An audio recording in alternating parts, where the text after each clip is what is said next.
اعوذ باللہ من الشیطان الرجیم بسم اللہ الرحمن الرحیم۔ ہسٹری وچ آزاد کے معزز ناظرین السلام علیکم۔ فرشتے بھی انسانوں اور جنوں کی طرح اللہ تعالیٰ کی مخلوق ہیں۔ قرآن مجید میں بیان کیا گیا ہے اللہ نے انسانوں کو مٹی سے، جنات کو آگ سے اور فرشتوں کو نور سے پیدا فرمایا۔ اللہ نے فرشتوں کی تخلیق اس طرح سے کی ہے کہ وہ اللہ کی نافرمانی نہیں کرتے، یہ گناہوں سے پاک اور اللہ کے معصوم بندے ہیں۔ قرآن مجید میں اللہ تعالیٰ کا فرمان ہے، اس جہنم پر سختی کرنے والے طاقتور فرشتے موجود ہیں، وہ وہی کرتے ہیں جس کا ان کو حکم ہوتا ہے، اور وہ کبھی بھی اللہ کی نافرمانی نہیں کرتے۔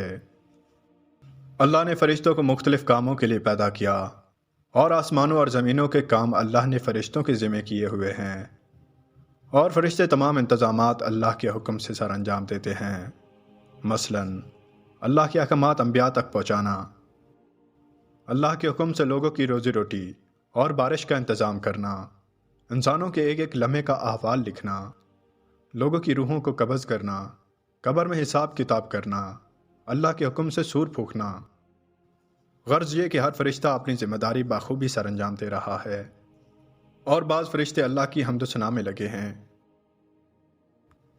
فرشتوں کو اللہ نے کب پیدا فرمایا، اس کی تفصیل ہمیں نہیں ملتی، لیکن اتنی بات طے ہے کہ حضرت آدم علیہ السلام سے پہلے فرشتے موجود تھے۔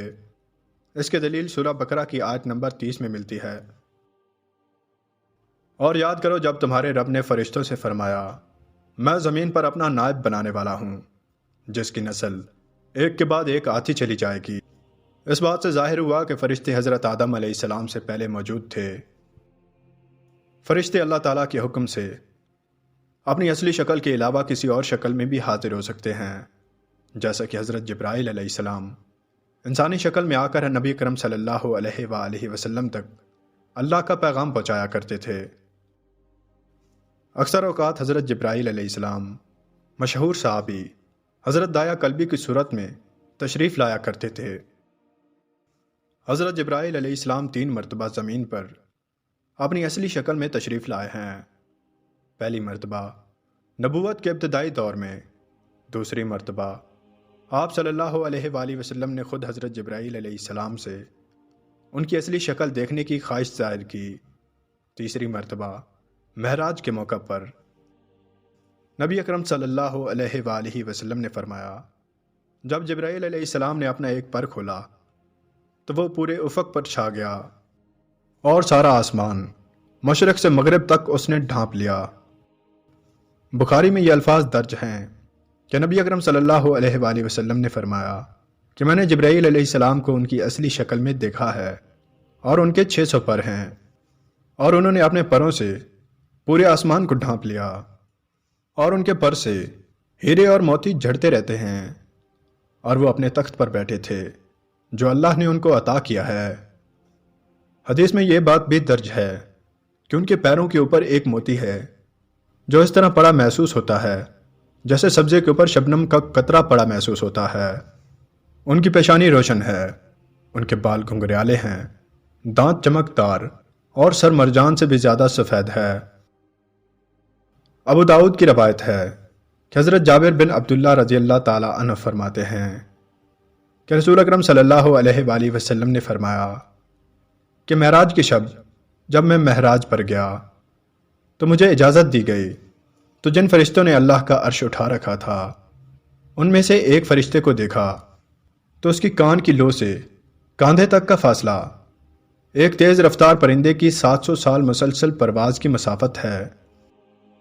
سورہ فاطر میں اللہ تعالیٰ کا فرمان ہے، تمام تعریفیں اللہ کے لیے ہیں جو زمینوں اور آسمان کا بنانے والا ہے، فرشتوں کو رسول بنانے والا ہے، جن کے 2 2 3 3 اور 4 4 پر ہیں، پیدائش کے وقت جو چاہتا ہے بڑھا دیتا ہے، بے شک اللہ ہر چیز پر قادر ہے۔ فرشتوں کو اللہ تعالیٰ نے ایسا پیدا فرمایا ہے کہ وہ کچھ کھاتے پیتے نہیں۔ فرشتوں کی تعداد اللہ کے علاوہ اور کوئی نہیں جانتا۔ سورہ مدثر میں اللہ تعالیٰ کا ارشاد ہے، اللہ کے لشکر کو اللہ کے علاوہ اور کوئی نہیں جانتا۔ صحیح بخاری میں یہ حدیث موجود ہے کہ نبی اکرم صلی اللہ علیہ وآلہ وسلم نے فرمایا، جس طرح دنیا میں خانہ کعبہ کا طواف کیا جاتا ہے، اسی طرح 7ویں آسمان پر بیت المعمور یعنی فرشتوں کا کعبہ ہے اور 70,000 فرشتے روزانہ اس کا طواف کرتے ہیں اور پھر ان کی باری دوبارہ قیامت تک نہیں آتی۔ ابو داؤد میں یہ بات بھی درج ہے کہ فرشتوں کی ایک جماعت نبی اکرم صلی اللہ علیہ وآلہ وسلم تک درود پاک پہنچانے کے لیے مامور ہے۔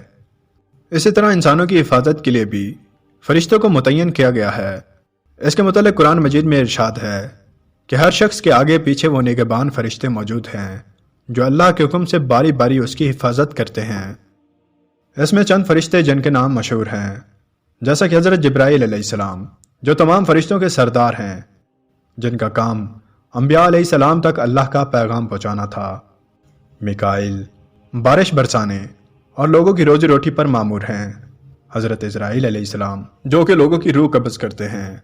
اسرافیل علیہ السلام جو کہ قیامت والے دن سور پھونکیں گے۔ منکر نکیر جو قبر میں حساب کتاب کے لیے آتے ہیں۔ کرامن کاتبین جو لوگوں کا نامہ اعمال لکھتے ہیں۔ مالک جو جہنم کا داروغہ ہے۔ رضوان جو کہ جنت کا داروغہ ہے۔ غرض یہ کہ ہر فرشتہ الگ الگ اپنے کام پر مامور ہے جس پر اللہ تعالیٰ نے ان کو مامور کیا ہے۔